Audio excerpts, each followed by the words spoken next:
Assalamualaikum warahmatullahi wabarakatuh. Kami subkelompok 2 dari kelompok 3 Pelatihan Dasar CPNS Kementerian ATR BPN Angkatan 36 Gelombang 5. Perkenalkan, kita dari kelompok 2 akan menunjukkan sedikit hasil presentasi kita tentang manajemen ASN dan Smart ASN.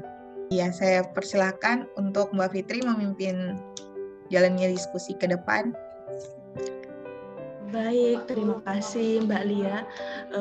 Hari ini sesuai dengan tugasnya kami, kelompok 2 yang diberi arahan untuk mengerjakan tugas manajemen ASN dan Smart ASN melalui analisis video. Jadi sebelum menonton video ini, mungkin saya akan memberi sedikit rangkuman mengenai materi yang Ibu Eva sampaikan kemarin. Jadi manajemen ASN sendiri adalah pengelolaan ASN untuk menghasilkan pegawai ASN yang profesional, memiliki nilai dasar, etika profesi, bebas dari intervensi politik, dan bersih dari praktik korupsi, kolusi, dan nepotisme.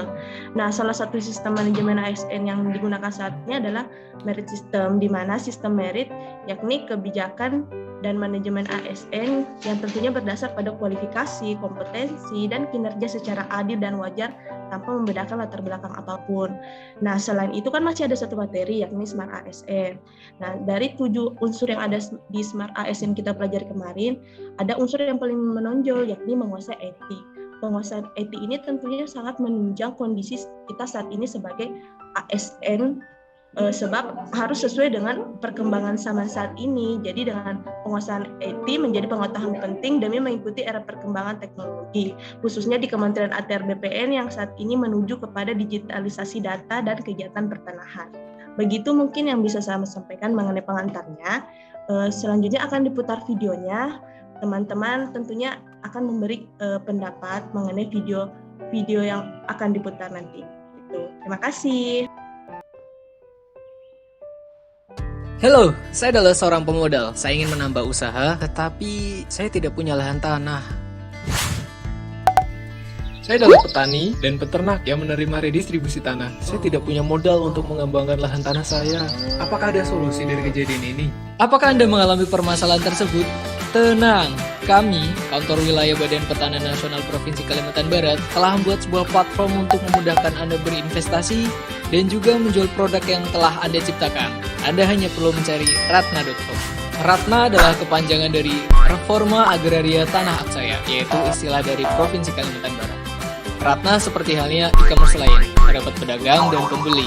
Perbedaannya, Ratna memiliki menu investasi dan pembinaan masyarakat. Dalam konferensi pers di Polda Metro Jaya pada Senin kemarin, polisi menyebut dari 30 tersangka, sebanyak 25 orang diantaranya telah ditahan polisi. Dari 30 tersangka saat ini, 13 diantaranya adalah pegawai Badan Pertanahan Nasional BPN yang terdiri dari 7 orang ASN dan 6 pegawai tidak tetap. Kapolda Metro Jaya, Irjen Fadil Imran mengatakan penyalahgunaan akun BPN RI dan program pendaftaran tanah sistem lengkap atau PTSL merupakan modus baru yang ditemukan dalam pengembangan kasus mafia tanah. Mereka menggunakan data palsu, kemudian apabila suatu lokasi itu belum ada sertifikatnya dibuat data palsu bekerja sama dengan oknum, akhirnya menjadi sertifikat. Dan yang paling canggih ada illegal access. Seharusnya akun yang tidak bisa ditembus oleh mafia itu. Oke, jadi itulah tadi video yang kita tonton ya teman-teman mengenai aplikasi Ratna dan mafia tanah yang saat ini tentunya menjadi isu krusial di BPN saat ini. Untuk itu mungkin kesempatan pertama saya arahkan teman-teman untuk memberi pendapat kedua video tersebut, dimulai dari Kak Rifan maksud saya. Silahkan. Baik, terima kasih atas kesempatan yang diberikan. Dari video tersebut dapat kita lihat adanya contoh bad practice dan best practice. Kita dapat melihat contoh bad practice dari oknum-oknum BPN yang terlibat di dalam mafia tanah. Hal ini menggambarkan bahwa oknum-oknum tersebut tidak melaksanakan etika profesi ASN dengan baik, karena di sini mereka tidak bertanggung jawab dan tidak berintegritas tinggi dan jujur di dalam melaksanakan pekerjaan atau tugas dan amanah yang diberikan kepada mereka, sehingga mereka pada pelaksanaan kegiatannya terlibat di dalam mafia tanah ini. Kemudian mengenai best practice adalah terkait dengan aplikasi Ratna, di mana di kantor wilayah Provinsi Kalimantan Barat kalau tidak salah itu telah berupaya untuk mengikuti perkembangan zaman, di mana di sini terjadi masalah mengenai pemanfaatan lahan pertanian. Mereka membuat satu terobosan atau suatu cara untuk memecahkan masalah mengenai petani yang tidak dapat memanfaatkan lahannya secara maksimal. Melalui aplikasi ini, adanya pertemuan antara pemodal dan petani, di mana pemodal akan memberikan modal kepada petani untuk memanfaatkan lahan sebaik mungkin, dan juga petani dapat menjual atau mendistribusikan hasil-hasil pertanian, sehingga adanya penerapan nilai Smart ASN melalui adanya budaya atau cara berdigital, di mana menekankan kepada kecintaan kepada produk-produk dalam negeri dan juga lebih cinta akan tanah air. Mungkin begitu pendapat dari saya mengenai video tersebut. Terima kasih. Baik, terima kasih Kak Rifan atas pendapatnya. Pendapat selanjutnya mungkin bisa disampaikan oleh Kak Andi Nurul. Persilakan. Terima kasih atas kesempatannya. Kalau menurut pendapat saya, berdasarkan kedua video sebelumnya, itu sudah mencakup penerapan substansi dari manajemen ASN dan Smart ASN. Nah, kita lihat pada video yang pertama, kita dapat melihat bahwa hal tersebut termasuk best practice dari Smart ASN, di mana inovasi dari BPN Kanwil Kalimantan Barat dalam transformasi digital, yaitu aplikasi Ratna, yang tentunya dapat membantu masyarakat agar lebih mudah dalam pengurusan pengembangan dan pemberdayaan tanahnya.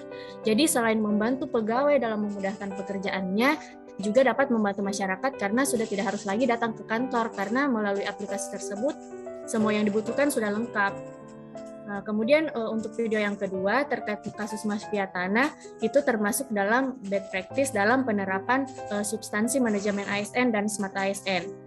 Di mana kita ketahui bahwa dalam manajemen ASN adalah itu pengelolaan ASN untuk menghasilkan pegawai yang profesional, beretika, dan bersih dari praktek KKN. Namun berdasarkan dari berita tersebut, beberapa oknum dalam BPN, bahkan pejabatnya sendiri malah melakukan tindakan yang melanggar aturan juga substansi dari manajemen dan Smart ASN, yaitu berintegritas dan profesionalisme. Seperti itu pendapat dari saya. Terima kasih. Baik, terima kasih Kak Andi Nuri. Persilahkan kepada Mbak Lia. Silakan Mbak Lia. Ya, terima kasih untuk kesempatannya Mbak Fitri. Kita udah lihat dua video. Yang pertama tentang mafia tanah yang sudah jelas sekali kalau itu adalah bentuk bad practice, di mana menunjukkan bahwa mereka, para oknum ini tidak akuntabel dalam melaksanakan tugas dan tanggung jawab mereka, tapi mereka menggunakan kemampuan IT mereka untuk melakukan kesalahan, sesuatu yang merugikan negara tapi menguntungkan mereka. Untuk yang kedua, video kedua, best practice itu menunjukkan bahwa pegawai ATR BPN kebetulan yang dari Kalbar sudah mampu melakukan perubahan dan mengikuti perubahan global dengan cara menciptakan aplikasi Ratna yang memudahkan masyarakat dan juga memperbaiki instansi ke depannya.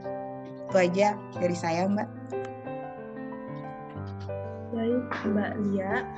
Saya selaku moderator juga akan menyampaikan pendapat saya mengenai kedua video tersebut. Mungkin untuk video mengenai aplikasi Ratna, saya melihat bahwa sebuah inovasi teknologi dapat menjawab kebutuhan masyarakat, di mana pemodal dan penerima modal dapat berinteraksi untuk saling memenuhi kebutuhan masing-masing.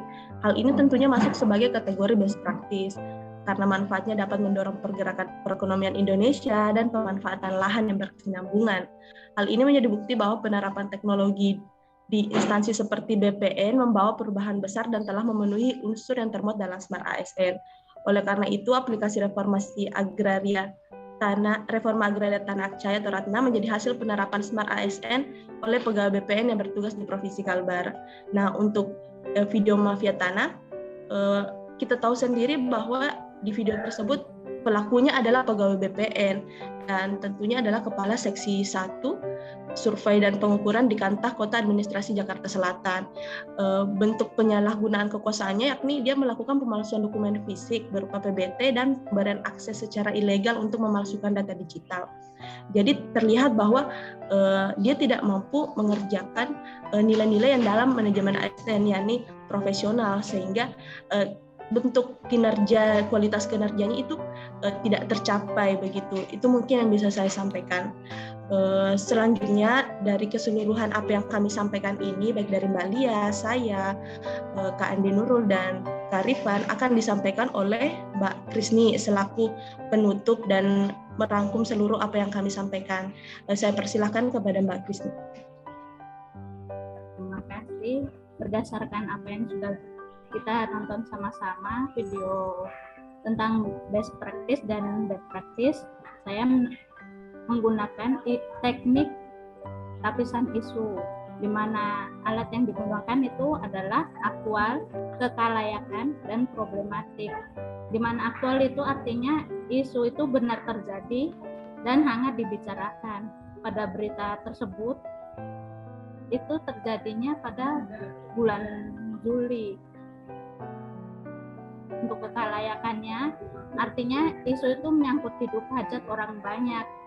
Terbukti banyak korban yang sudah melapor dan mereka berani melapor untuk mendapatkan hak mereka.